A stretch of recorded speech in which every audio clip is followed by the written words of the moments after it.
last time out. Things, you can say, did not go to plan. But Grosjean completely swerved and both Renaults have to take avoiding action and weeds at the back of Hulkenberg. And look at that, he just completely understeers straight into us. Box this lap to retire, no point waiting for the engine. Good, now we can get that out of there. Before the Spanish Grand Prix, Buddy had also had some difficulties with his situation regarding his dad and the Indy 500. I'm not doing it. Yes, you are. You just came at a good time. I saw you up for it. Look.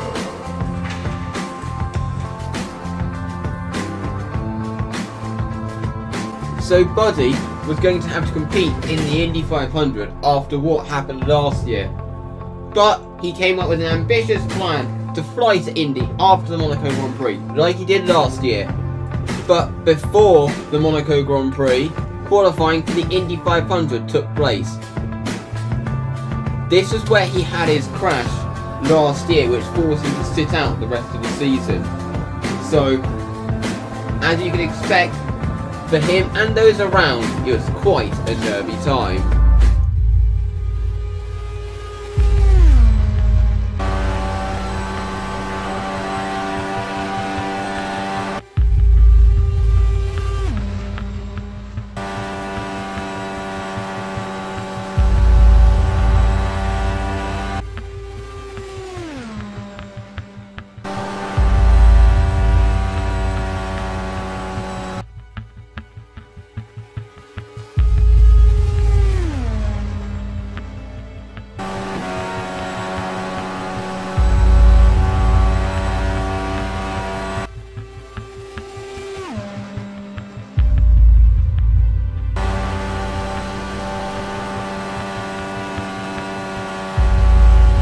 To the relief of many, the qualifying session went without incident and he qualified in P7. So, it was now time for him to head off to Monte Carlo for the Monaco Grand Prix. So, transitioning from the fast world of the Indy 500 to the Monaco Grand Prix around the tight and twisty circuit. Something you may have noticed, I have not included the intros like I included before. As you know, the episodes have been delayed and being publicised because of this glitch which makes FOM's system seem to think that even though it's included from the game, the intros are real F1 footage, so it blocks them until I file a dispute and there you see it. Which has just gotten really on my nerves because it has meant that the videos have come out like 3 days later than the promised time, which has affected the views. So I decided to give it a few chances because I wanted to help them sort out that glitch. But unfortunately, after a few times it was just getting annoying, so I decided to change it. But Buddy has a few difficulties going into this weekend because he actually has to take a new gearbox as he lost 5th gear during the first practice, which is one of the worst gears that you can really lose round here. So that meant he had no choice but to take a new gearbox and have a gearbox mounted. He also then decided to take an engine penalty because obviously it wasn't going to cost him as much. So, taking that into account, without further ado, it was now time for the qualifying report. The sky was looking overcast as qualifying for the Monaco Grand Prix was about to get underway. There were lots of grid penalties for this race due to gearbox changes, and both Renaults were victims of that as they qualified 18th and 20th. Williams were disappointed to qualify in 14th and 17th, whilst Toro Rosso made up the 6th row. Due to all the grid penalties, both Saubers would start in the top 10, whilst Fernando Alonso qualified in P7. Both Ferraris had to take grid penalties with Vettel in 6th and Raikkonen in 8th, whilst Romain Grosjean starts in 5th due to the grid penalties. Sergio Perez would start in 4th as well. Could he repeat his podium from 12 months ago? Whilst Max Verstappen lines up on the front row, whilst Daniel Ricciardo starts 16th due to his penalties. Whilst one team that didn't have any grid penalties was Mercedes, as Lewis Hamilton was on pole. So, looking at the grid, for the Monaco Grand Prix. It's Hamilton on pole, ahead of Verstappen in second. Valtteri Bottas lines up in third, ahead of Sergio Perez. A great qualifying for Force India. Romain Grosjean is in fifth, ahead of Vettel with a penalty. Alonso seventh, Raikkonen eighth with a penalty, with the Saubers at the top 10. Both Saubers have penalties, dropping them to 11th and 12th, as well as Ocon. Stroll lines from 14th, ahead of Van Dorn, and Ricciardo with a penalty. Massa lines up from 17th, ahead of Hulkenberg, Magnussen, and Simpson lines at the back of the grid with a penalty. It's not going to be plain sailing for our drivers today, although with the sky falling as it is, perhaps sailing isn't too far from the truth. And Anthony Davidson, could be a wet one today. Great to have you with us. What are your thoughts? It is a touch damp, isn't it? Well, as a driver, there are three big things to worry about when racing in these kind of conditions: standing water, tyre temperature and visibility. Judging distance to the cars around you is really tricky when you're driving through the vast amounts of spray that these wet weather Pirelli tyres kick up. So as you can clearly see, it is wet, but it is expected to dry out later in the race. But it was going to make things very interesting. But Buddy Simpson made a very interesting decision. I mean, after he took his gearbox penalty, because he did actually originally qualify in P16 due to making a mistake on his final run, so obviously the gearbox penalty dropped into the back anyway, but then he made the decision to change his engine as well, because obviously he was already at the back anyway, so he could afford to do that. And he can run it on, particularly in these early stages in the wet, he can run it on a low engine mode and still get away with it, because obviously it's not a very power sensitive track, and it is absolutely pouring it down with rain, as you can see. But obviously, as you would be in this situation, Buddy had a lot of questions about what the weather was going to do. Weather update, please. Okay, we have 10 minutes of rain expected. Just be careful, this could give you a chance. So, rounding the final corner and onto the start line. Obviously, he won't have long to wait because he's at the back of the grid for the race to get underway. But here we go, we have the lights in Monaco. Lights out, away we go, and Buddy gets kind of an average start off the line. As you can see, he's kind of hanging back a little bit, obviously heading into Sandevot, just to make sure that there's no crash that he could get caught up in. As you can see, everyone is all scrabbling around for grip on the exit of Sandevot. Now heading into Massenet, but he's just biding his time at this point, and this is kind of what he was told to do in his pre-race debrief. Not to like go too aggressive on the first lap. Obviously it is Monaco and it's actually his first race here, obviously because this was a race that, the first race that he missed due to his crash last year. As you can see, everyone's going so slowly through the hairpin, and Buddy wasn't enjoying that. Oh, come on, everyone is basically stopping going into the hairpin. I'm not made to go that slowly. So really not much happened as expected in the first 6 laps. Apart from the fact that Verstappen retired and Vettel had to pit. So Sebastian Vettel is right behind us.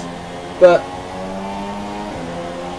we are right behind our teammate Nico Hulkenberg heading into the last sector. And we're just kind of managing the pace, heading to the block up ahead, and Hulkenberg goes straight down the inside. That was a great move from our teammates.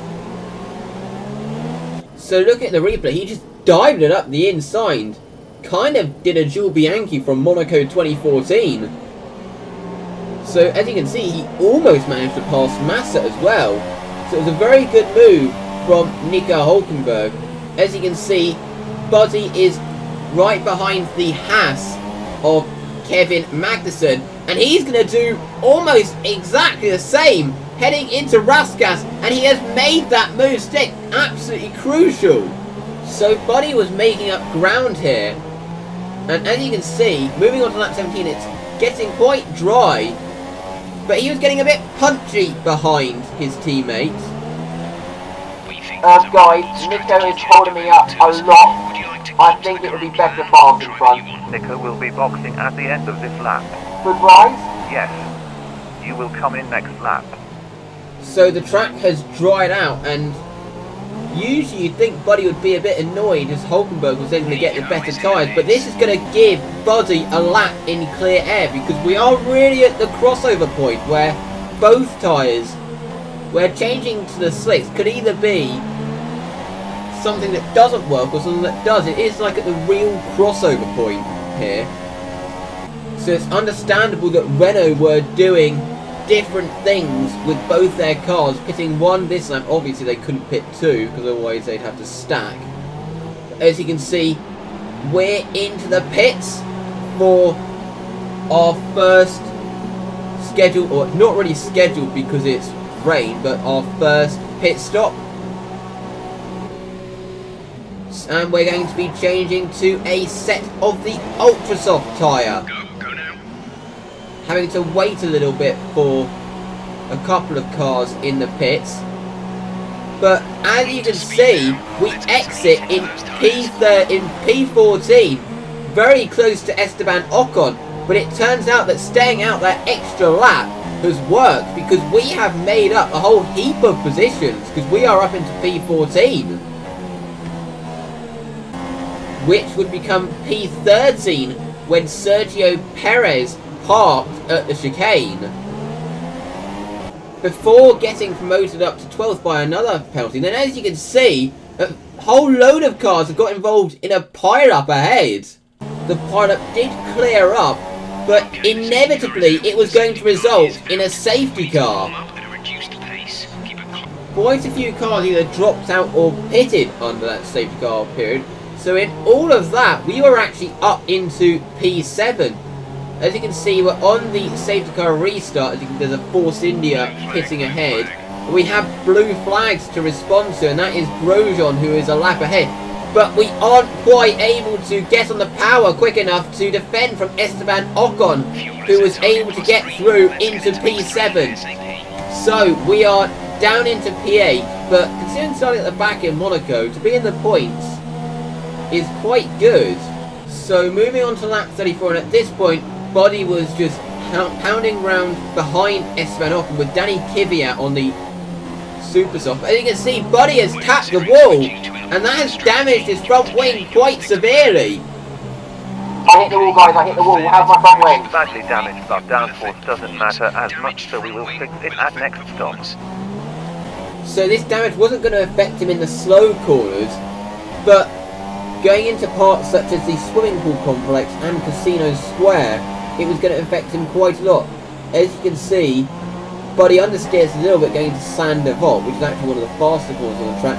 And Danny Kvyat is going really aggressive, heading up Boulevard, and there is nothing that Buddy can do to fend him off. So Kvyat has taken P9. As you can see, looking at the replay, he clearly was not taking it easy on anyone. So, moving on to lap 38, Buddy has suffered a fair amount with the damage. He's dropped back from Kvyat. So heading into Saint Devote, he runs a little bit wide. He's got Lance Stroll behind, heading up Boulevard. But look at that! He has just fired us straight into the wall, and we have been hit. And Buddy was furious. What the? What the? Come on! Some of these guys have thrown themselves into the deep end, and this is way too high level for them. Honestly! Okay, calm down, buddy. We saw all is not lost. There is a safety car. So as you saw from the replay, obviously Stroll was at fault for that, because he's gone alongside. Then he just steered to the left too late, and then just fired us into the wall. But as you heard there, the saving grace out of this is the fact that there is a safety car. So Buddy can change the nose in a free pit stop, so it's not going to cost him as much as it would have without. He's changed to the super soft, which may have been a mistake. seen as Magnussen, who's also pitted, has changed to the ultra soft, which means that Buddy won't have as much pace as the rest, or those who are on ultra softs. Sure enough, Buddy got back into the points as Stroll retired from the race, possibly due to the damage from the incident, and Stoffel Van Dorn actually pitted as well, which means that we are back into P10, and as you can see, we are behind Kevin Magnussen on the restart, but we will have blue flags to respond to. But Magnussen came into the pits, which would promote him up into P9. He was keeping a reasonable gap to the McLaren of Stoffel Van Dorn behind. But things would get more complicated for him as he went into the back and basically did the same thing that he did before. But he was going to continue to the end of the race. Obviously there was no way he wasn't going to. One thing that would cost him more a little bit though, is as you can see that the yellow flags as Van Dorn's in it, he's trying to let Vettel through and respond to blue flags, and because he wasn't passing due to the yellow flag, it didn't override the game, and we were given a 5-second stop-go penalty, which is obviously something, as you saw there, he could do nothing about. But the difficulty that Buddy was having was moving over to let people through without allowing them to get a run. So on to lap 72, so only a handful of laps to go. As you can see, he tries to let Kvyat through, but Magnussen immediately pounces, and he is able to get through into P9. So it was a difficult race for Buddy, but he at least still gets a point, because Van Dorn behind actually lost his front wing towards the end, so that meant that our penalty wasn't going to cost us anything. So Buddy finishes in P10. So here's the result of the race. It's obviously a Mercedes 1-2, Force India getting a podium, and there were a lot of drivers who had penalties, including Van Dorn. So even if Van Dorn had finished right behind us, we would have still been 10th. So a very interesting race that it was, quite an action-packed race. But as you can see, here is Lewis Hamilton celebrating his victory here in Monte Carlo. So it was a Mercedes 1-2 with Esteban Ocon making the podium in 3rd place. Buddy Simpson quite happy with P10, but he's actually got to head off to Indianapolis now, because in around 7 hours time he's got to participate in the Indy 500. So obviously his dad will be furious if he doesn't, so he's got to go over, and also he has a plan as mentioned before. So for Buddy, he couldn't celebrate for much because he was now having to get onto a plane to jet off to Indianapolis for the Indy 500.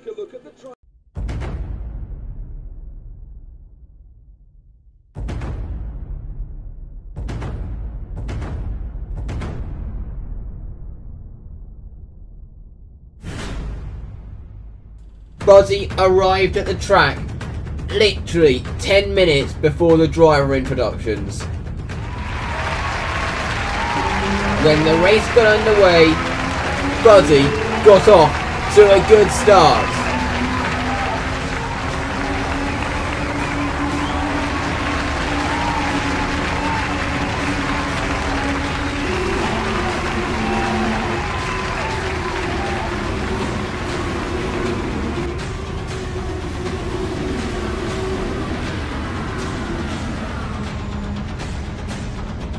He really wasn't taking it easy on anyone.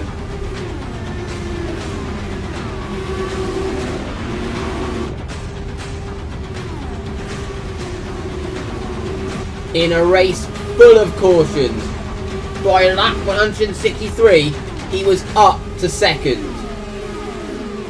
With 4 laps to go, Buddy was bearing down on the race leader.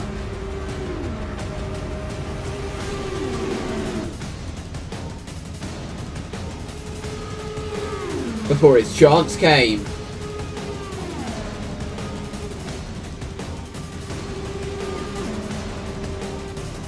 On the last lap, he looked on course to win the Indy 500, but he slowed down. His dad, who was his spotter, was desperate to get an answer onto what the issue was. Buddy, what's going on? What's going on? That Simpson belongs in Formula 1. How does that have anything to do with anything? What's going on? As you may have noticed, which you seem to have not, I don't want to be here right now.